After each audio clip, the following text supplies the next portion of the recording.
Everyone, welcome back my YouTube channel NCERT maths hub. आज हम बात करेंगे कार्यपत्रक 54 की, जो कि कक्षा 9वीं के गणित विषय के लिए शिक्षा निदेशालय राष्ट्रीय राजधानी क्षेत्र दिल्ली से 11 नवंबर 2020 के लिए रिलीज़ किया गया है। आज हमारा विषय है समांतर चतुर्भुज के गुण।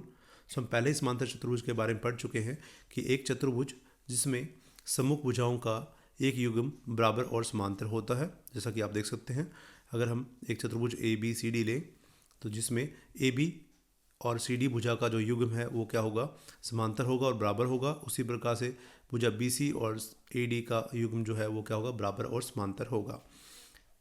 ए सी और विकर्ण आपके बी डी जो विकर्ण है वो एक दूसरे को समद्विभाजित करते हैं। ये दोनों आपके बराबर होंगे और इनके सम्मुख कोण भी डी बराबर बी के होगा, जैसे कोण ए बराबर ए सी के होगा।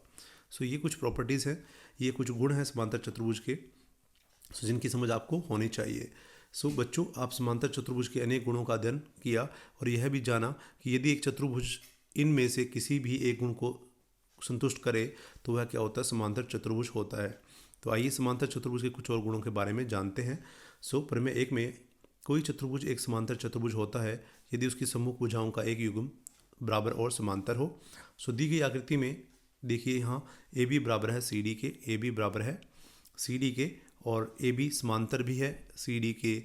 हम कह सकते हैं कि ए बी सी डी एक समांतर चतुर्भुज है। प्रमेय 2 में देखते हैं कि समांतर चतुर्भुज के विकर्ण एक दूसरे को समद्विभाजित करते हैं। दी गई आकृति में ए बी सी डी एक समांतर चतुर्भुज है और विकर्ण ए सी और बी डी परस्पर एक दूसरे को बिंदु ओ पर प्रतिच्छेद करते हैं। ए बी सी डी आपको एक समांतर चतुर्भुज दिया गया है जिसमें विकर्ण आपका ए सी और बी डी एक दूसरे को समद्विभाजित करते हैं। तो आप देख सकते हैं कि ये दोनों एक दूसरे को दो बराबर भागों में बांटते हैं और हम कह सकते हैं समद्विभाजित करते हैं। तो आता है ओ ए बराबर है ओ सी के और ओ बी बराबर है ओ डी के। इस प्रमेय का विलोम भी सत्य है। यदि एक चतुर्भुज के विकर्ण एक दूसरे को समद्विभाजित करे तो हम कह सकते हैं कि वह चतुर्भुज क्या होगा, समांतर चतुर्भुज होगा। आपके सामने एक उदाहरण दिया गया है। दी गई आकृति में ए बी सी डी एक समांतर चतुर्भुज है। जैसा कि आप देख सकते हैं, हमें दिया गया है ए बी सी डी एक समांतर चतुर्भुज जिसमें बिंदु पी और क्यू क्रम से सम्मुख भुजाओं ए बी और सी डी के मध्य बिंदु है। तो बिंदु पी आपका भुजा ए बी का मध्य बिंदु है और बिंदु क्यू आपका भुजा सी डी का मध्य बिंदु है। ए क्यू डी पी को एस पर प्रतिच्छेद करता है। जैसा कि आप देख सकते हैं, ए क्यू बिंदु एस पर प्रतिच्छेद करता है किसको, भुजा डी बी को, डी पी को। उसी प्रकार से जो आपके पास सी बी क्यू जो है, बी क्यू आप देख सकते हैं यहाँ पर, बी क्यू भुजा पी सी को या सी पी को करता है आर पर प्रतिच्छेद। तो हमें दर्शाना है कि ए पी सी क्यू एक समांतर चतुर्भुज है, डी पी बी क्यू एक समांतर चतुर्भुज है और पी एस क्यू आर एक समांतर चतुर्भुज है। जैसा कि आप देख सकते हैं, चतुर्भुज ए पी सी क्यू में आप देखते हैं कि ए पी समांतर है क्यू सी के, क्योंकि भुजा ए बी समांतर है सी डी के। ए पी भी समांतर होगा क्यू सी के, क्योंकि ए पी उसी का एक भाग है और क्यू सी भी सी डी का एक भाग है। ए पी बराबर है half of A B and C Q बराबर है हाफ ऑफ सी डी, क्योंकि ए बी बराबर है सी डी और पी और क्यू हमें दिया गया है मध्य बिंदु है ए बी और सी डी के क्रमशः। हम कह सकते हैं ए पी जो है ए बी का आधा है और सी क्यू सी डी का आधा है। तो ये ए पी और सी क्यू भी क्या होंगे, बराबर होंगे। ए पी बराबर है सी क्यू और क्यू सी। ए पी समांतर है सी क्यू के, तो हम कह सकते हैं ए पी सी क्यू एक क्या है, समांतर चतुर्भुज है।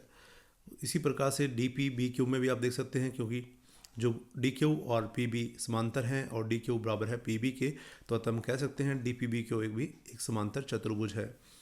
अब देखते हैं चतुर्भुज पी एस क्यू आर में। जैसा कि आप देखते हैं कि चतुर्भुज पी एस क्यू आर में एस क्यू समांतर है क्यू आर के, एस पी समांतर है क्यू आर के, क्योंकि एस पी डी पी का एक भाग है और क्यू आर क्यू बी का एक भाग है। इसी प्रकार से एस क्यू समांतर है पी आर के, एस पी क्या है, समांतर है पी आर के। अतः हम कह सकते हैं कि पी एस क्यू आर एक समांतर चतुर्भुज है। जैसा कि आप देख सकते हैं, पी एस क्यू आर आपका क्या है, एक समांतर चतुर्भुज है, क्योंकि ये आपका देखिए दोनों समांतर हैं। इधर से ये दोनों भुजाएं भी आपके समांतर हैं, क्योंकि डी पी और डी क्यू बी के ही ये दो भाग हैं, पी एस और क्यू आर। ये एक समांतर चतुर्भुज है। अब देखते हैं अभ्यास के लिए जो प्रश्न दिए गए हैं। हमें अभ्यास के लिए 3 प्रश्न दिए गए हैं आज, इनका हल करने का प्रयास करते हैं। पहला प्रश्न आपके सामने स्क्रीन पर है। यदि एक समांतर चतुर्भुज के विकर्ण बराबर हों तो दर्शाइए कि वह आयत है। हमें दिया गया है एक समांतर चतुर्भुज ए बी सी डी जिसके विकर्ण ए सी और बी डी हमें समान दिए गए हैं। हमें सिद्ध करना है कि ए बी सी डी एक आयत है। उत्पत्ति में देखते हैं कि त्रिभुज डी ए बी, जैसा कि आप त्रिभुज डी ए बी आपको नज़र आ रही है, और त्रिभुज सी बी ए, आप ये त्रिभुज ले लें, इन दो त्रिभुजों को आप ले लें, इन दोनों त्रिभुजों का सर्वांग सम करेंगे, जिससे हमें दोनों कोण डी ए बी और सी बी इक्वल बराबर मिल जाएंगे। जैसा कि आप देखते हैं कि ए डी बराबर भुजा है बी सी के, ए डी बराबर है भुजा बी सी के, क्योंकि समांतर चतुर्भुज की सम्मुख भुजाएं हैं। ए बी इनकी उभयनिष्ठ भुजा है, और बी डी बराबर ए सी है, जो कि विकर्ण में दिए गए हैं बराबर। सो दो त्रिभुज भुजा भुजा भुजा नियम से क्या हो जाती है, सर्वांग सम हो जाती है। सो जैसा कि आप देख सकते हैं डी ए बी सर्वांग सम है त्रिभुज सी बी ए के भुजा भुजा सर्वांग समता नियम से। सो हम कह सकते हैं कोण डी ए बी बराबर है सी बी ए के, जो आपका ये कोण है डी ए बी बराबर है सी बी ए के।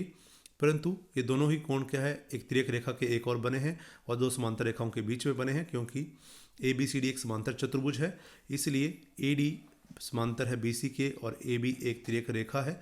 सो अतः हम कह सकते हैं कि D A B plus C B A बराबर 180 डिग्री, क्योंकि तिर्यक रेखा के एक और बने आंतरिक कोणों का योग कितना होता है, 180 डिग्री होता है। सो अतः D A B plus C B A को आप लिख सकते हो D A B. So D A B plus D A B बराबर 180 degree, twice of D A B will be equals to 180 degree, and D A B will be 180/2, जो कि होगा 90 degree. सो क्योंकि समांतर चतुर्भुज ए बी सी डी में D A B 90 degree है, अतः समांतर चतुर्भुज ए बी सी डी एक आयत है। क्योंकि आप देख सकते हैं, क्योंकि अगर डी ए बी हमें 90 डिग्री मिल जाता है, डी ए बी आपका ये 90 डिग्री का कोण है, तो उसका समूह कोण भी 90 डिग्री का होगा। जो बचे हुए दो कोण हैं वो भी बराबर होंगे, जो कि 180 के आधे आधे कितने होंगे, 90 डिग्री के होंगे। सो समांतर चतुर्भुज का प्रत्येक कोण आपका 90 डिग्री का है, अतः हम कह सकते हैं समांतर चतुर्भुज ए बी सी डी एक आयत है। यही हमें सिद्ध करना था कि समांतर चतुर्भुज ए बी सी डी एक आयत है। प्रश्न नंबर 2 में देखते हैं, दी गई आकृति में समांतर चतुर्भुज ए बी सी डी के विकर्ण बी डी पर दो बिंदु पी और क्यू इस प्रकार स्थित है कि डी पी बराबर है बी क्यू। दर्शाइए कि ट्रायंगल जो आपकी त्रिभुज ए पी डी है वो क्या है, सर्वांग सम है सी क्यू बी के। तो जैसा कि आप देख सकते हैं ए पी डी और सी बी क्यू यहाँ है, ये दोनों को हमें सर्वांग सम सिद्ध करना है। ए पी बराबर है सी क्यू के, सो हमें सिद्ध करना है ए पी बराबर है सी क्यू के। उसी प्रकार से त्रिभुज ए बी क्यू और सी पी डी को सर्वांग सम करना है और सिद्ध करना है ए क्यू बराबर है पी सी के या सी पी के, और ए पी सी क्यू जो आपको चतुर्भुज नजर आता है बीच में, ये हमें समांतर चतुर्भुज सिद्ध करना है। सो देखते हैं इसका हल। दिया है हमें एक समांतर चतुर्भुज ए बी सी डी जिसके विकर्ण बी डी पर दो बिंदु पी और क्यू इस प्रकार से स्थित हैं कि जैसा कि आप देख सकते हैं डी पी बराबर हमें दिया गया है बी क्यू, डी पी बराबर है बी क्यू के।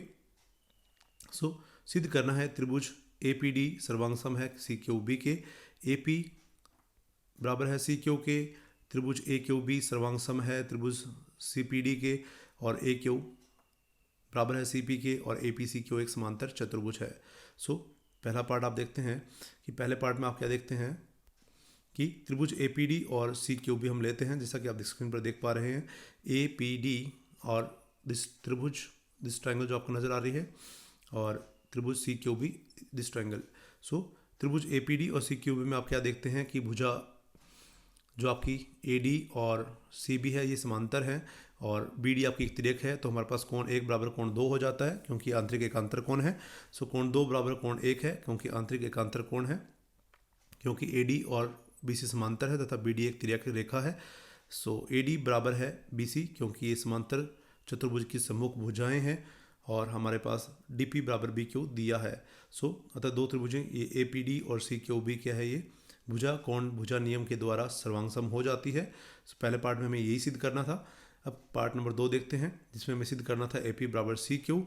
सो क्योंकि पार्ट 1 में हमने सिद्ध कर दिया है कि त्रिभुज ए पी डी सर्वांग सम है सी क्यू बी के, अतः हम कह सकते हैं भुजा ए पी बराबर है C Q C P C T के द्वारा, जो कि क्या आपका corresponding parts of congruent triangle है। जो सर्वांग सम त्रिभुजों के संगत कोण और संगत भुजाएं होती है वो क्या होती है, बराबर होती है, अतः हम कह सकते हैं ए पी बराबर है सी क्यू के। सो ए पी आपका क्या हो जाता है, सी क्यू के बराबर हो जाता है। ये आपका था पार्ट नंबर 2। अब देखते हैं त्रिभुज ए क्यू बी और सी पी डी में, जैसा कि आप देख सकते हैं ए क्यू बी और सी पी डी में। सो इसमें भी आप क्या देखते हैं कि दो भुजाएं देखिए ए बी और सी डी जो है वो क्या समांतर चतुर्भुज की सम्मुख भुजाएं हैं, और बी क्यू और डी पी हमें दिया गया है, क्या है ये बराबर हैं, जो कि ऑलरेडी हमें दिया गया है। आप देखिए कोण 3 और कोण 4, क्योंकि आप देख सकते हैं ए बी समांतर है सी डी के और बी डी आपकी तिर्यक है, तो 3 और 4 क्या हो जाएंगे आपके एकांतर कोण बनेंगे। तो कोण 3 बराबर कोण 4 है आंतरिक एकांतर कोण, क्योंकि ए बी समांतर है सी डी के और बी डी आपकी एक तिर्यक रेखा है। सो अतः हम कह सकते हैं कोण 3 बराबर कोण 4 है। इसलिए त्रिभुज ए क्यू बी सर्वांग सम है त्रिभुज सी पी डी के भुजा कोण भुजा नियम के द्वारा। सो दो त्रिभुजें ये क्या है सर्वांग सम हो जाती हैं भुजा कोण भुजा नियम के द्वारा। सो अब देखते हैं पार्ट नंबर 4 में, क्योंकि देखते हैं कि पार्ट नंबर 3 में हमने सिद्ध कर दिया है कि त्रिभुज ए क्यू बी सर्वांग सम है त्रिभुज सी पी डी के। अतः हम कह सकते हैं कि संगत भुजाएं ए क्यू और सी पी क्या होंगी बराबर होंगी। सो अतः ए क्यू बराबर है सी पी सी डी के द्वारा। सो अब देखते हैं पार्ट नंबर 5, चतुर्भुज ए पी सी क्यू में हमने क्या देखा कि ए पी बराबर है सी क्यू, परिणाम 2 से हमने देखा, और ए क्यू बराबर है सी पी के, परिणाम हमने 4 से देखा। सो हमारे पास क्या है चतुर्भुज ए पी सी क्यू में दो सम्मुख भुजाएं हैं, वो क्या सम्मुख भुजाएं क्या बराबर हैं। सो क्योंकि चतुर्भुज ए पी सी क्यू की सम्मुख भुजाएं समान है, अतः हम कह सकते हैं कि चतुर्भुज ए पी सी क्यू एक क्या है समांतर चतुर्भुज है।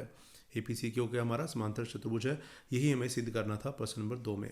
सो देखते हैं प्रश्न नंबर 3, हमें दिया गया है कि त्रिभुज ए बी सी और डी ई एफ में ए बी भुजा बराबर है डी ई के और ए बी भुजा है समांतर डी ई के, तथा बी सी बराबर है ई एफ के और बी सी भुजा है समांतर ई एफ के।